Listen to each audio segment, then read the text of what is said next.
আজকের কি যুবক ফাউন্ডেশন, এখানে কোনো লিফলেট রাখালে কেন ভাই তোমরা?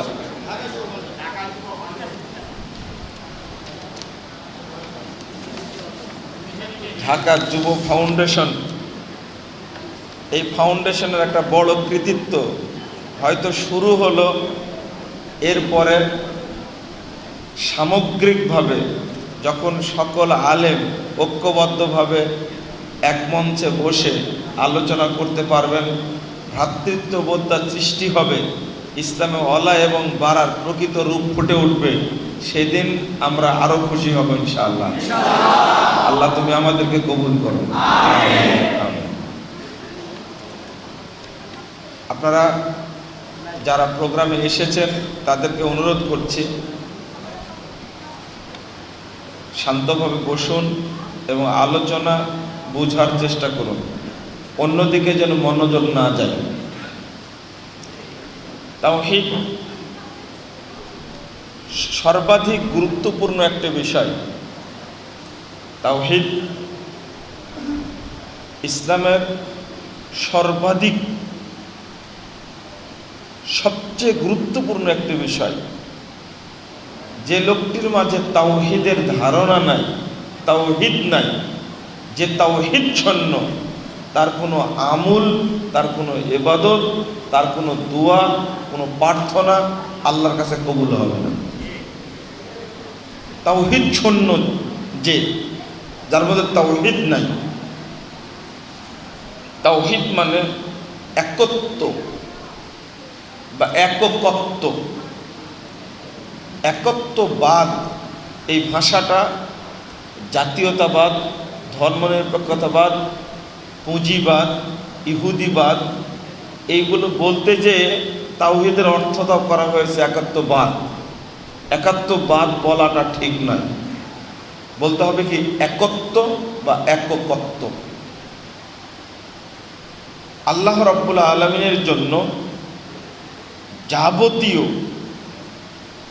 ইবাদত পেশ করার নাম হলো তাওহীদ। তাওহীদ তিন প্রকার: তাওহীদে রুবুবিয়্যাহ, তাওহীদে আসমা ওয়া সিফাত, তাওহীদে উলুহিয়্যাহ। সূরাতুল ফাতিহা সালাতে না পড়লে সালাত হয় না কেন?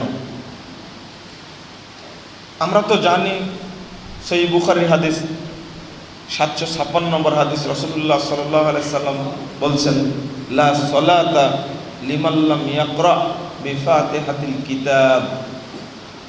তার সালাত নাই, তার সালাত নাই যে ব্যক্তি সালাতে সূরা ফাতিহা পড়েনি। সালাত হয় না। কেন হয় না? তার মৌলিক কারণ দুইটা। এক নম্বর কারণ,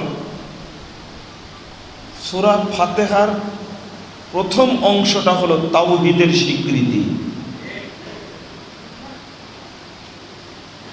মাঝের অংশটা হলো সিরাতে মুস্তাকিমের প্ল্যাটফর্ম। এই দুইটার স্বীকৃতি যতক্ষণ কোনো ব্যক্তি না দিবে ততক্ষণ তার সালাত হবে না। যেমন আলহামদুলিল্লাহি রাব্বিল আলামিন, এটা তাওহীদের রুবুবিয়্যাহ। আগে আল্লাহর একত্বের স্বীকৃতি প্রদান করতে হবে, তারপরে না ইবাদত কবুল হবে। যদি স্বীকৃতি প্রদান কোনো ব্যক্তি না করে তাছাড়া সালাত হবে না। তারপরে আর রহমানির রহিম, এটা তাওহীদ আসমা ওয়া সিফাত। মালিক ইয়াউমিদ্দিন, এটাও তাওহীদ আসমা ওয়া সিফাত। ইয়্যাকা না'বুদ ওয়া ইয়্যাকা নাস্তাঈন, এটা হলো তাওহীদে উলুহিয়্যাহ। এই তিনটা স্বীকৃতি দেওয়ার পরে, আমি স্বীকার করে নেওয়ার পরে, রব হিসাবে মানলাম, রুজিদাতা হিসাবে মানলাম, স্রষ্টা হিসাবে মানলাম, মালিক হিসাবে মানলাম, মরণদাতা হিসাবে মানলাম, জীবনদাতা হিসাবে মানলাম, এরপরে আল্লাহর যাবতীয় সিফাতকে আমি মেনে নিলাম। এরপরে বললাম ইয়্যাকা না'বুদু ওয়া ইয়্যাকা নাস্তাঈন। যাবতীয় ইবাদত, প্রার্থনা, চাওয়া, দোয়া সব কিছু একমাত্র আল্লাহর জন্য। এটা যখন বলা হয়ে গেল, তখন আমি আরেকটা জিনিস আল্লাহর কাছে চাচ্ছি, ইহদিনাস সিরাতাল মুস্তাকিম। আল্লাহ, আপনি আমাদেরকে সোজা সরল পথ প্রদর্শন করুন। যে ব্যক্তি সিরাতে মুস্তাকিমের অনুসারী না, এই ব্যক্তির ইবাদত কবুল হবে না। বাংলাদেশে অধিকাংশ মানুষই দিগ্ভ্রান্ত, অধিকাংশ মানুষই পথভ্রষ্ট, অধিকাংশ মানুষই মুহাম্মদ সাল্লাল্লাহু আলাইহি সাল্লামের আদর্শকে অস্বীকার করে। তারা এক একটা কাফেলা বানিয়ে নিয়েছে, এক একটা দল বানিয়ে নিয়েছে, সেই দলেরই তারা পূজা করছে। সিরাতে মুস্তাকিমের উপরে কেউ প্রতিষ্ঠিত নয়। দেখেন, কেউ পরিচয় দিচ্ছে আমি খারেজি, কেউ বলছে আমি মুরজিয়া, কেউ বলছে আমি শিয়া, কেউ বলছে আমি কাদারিয়া, কেউ পরিচয় দিচ্ছে আমি মুতাসিলি, কেউ বলছে আমি রাফেজি, কেউ বলছে মুজাশশিমি, আমি মুসাব্বিহি, কেউ পরিচয় দিচ্ছে আমি হানাফি, শাফি, মালিকি, হাম্বলি, কেউ পরিচয় দিচ্ছে আমি সুফি, কেউ পরিচয় দিচ্ছে শরীয়ত, তরিকত, হাকিকত, মারেফত, কেউ পরিচয় দিচ্ছে চিস্তিয়া, মুজাদ্দিদিয়া, নকশবন্দিয়া, কাদারিয়া, কেউ পরিচয় দিচ্ছে চরমোনাই, আটরশি, ফুরফুরা, ফুলতলি, কুতুববাগি, দেওয়ানবাগি, চন্দ্রপুরী, কোয়ান্টাম মেথড, লালন ফকির, কাদিয়ানি। দলের শেষ নাই। কেউ বলে না আমি মুহাম্মাদি, কেউ বলে না। প্রথমে আউট। সিরাতে মুস্তাকিমে যে প্রতিষ্ঠিত হতে পারেনি, ওর ইবাদত আল্লাহর কাছে কবুল হবে না। এই জন্য সূরা, পবিত্র কোরআনের সর্বশ্রেষ্ঠ সূরা সূরাতুল ফাতিহা, এটা কোরআনের ভূমিকা। এই সূরা ফাতিহার সর্বশ্রেষ্ঠ আয়াত হলো ইহদিনাস সিরাতাল মুস্তাকিম।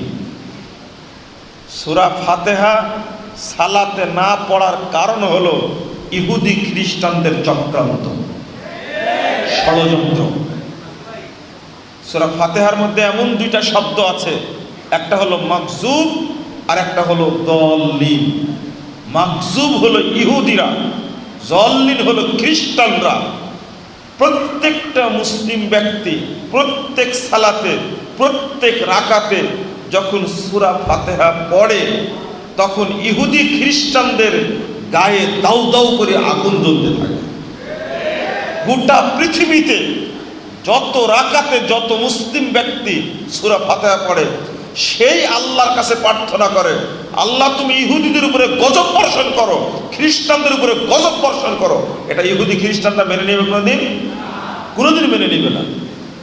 শেষে যে আমরা একটু সালাম দেব, শেষে যে সালাম দেব, মানে আমিন বলবো। সূরা ফাতিহার শেষে কি বলতে হয়? আমিন বলতে হয়।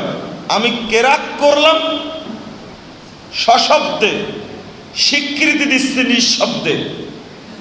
রাসূলুল্লাহ সাল্লাল্লাহু আলাইহি ওয়াসাল্লাম সূরা ফাতিহা শেষে জোরে আমিন বলতেন।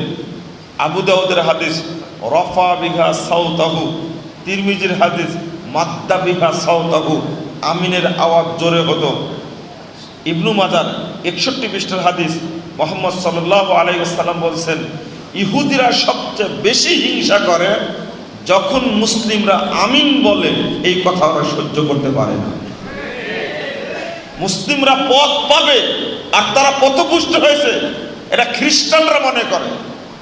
যার কারণে ইহুদি খ্রিস্টানদের চক্রান্তে মুসলিম উম্মাহ সূরা ফাতিহা পড়া ছেড়ে দিয়েছে।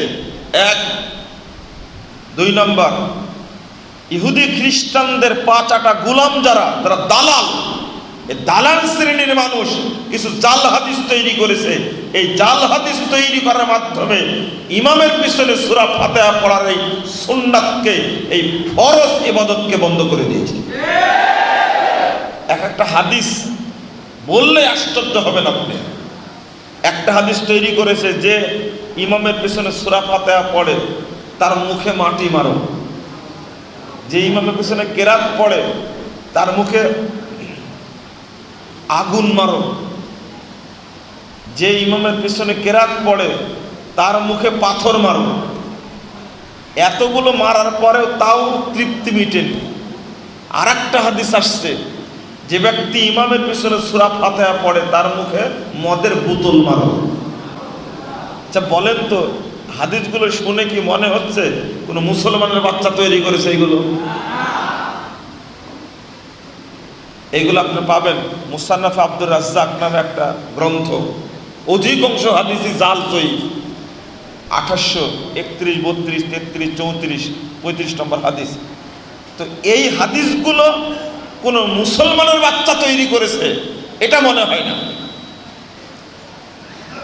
বলছিলাম সূরা ফাতিহা না পড়লে সালাত হয় না কেন, কি কারণ বললাম?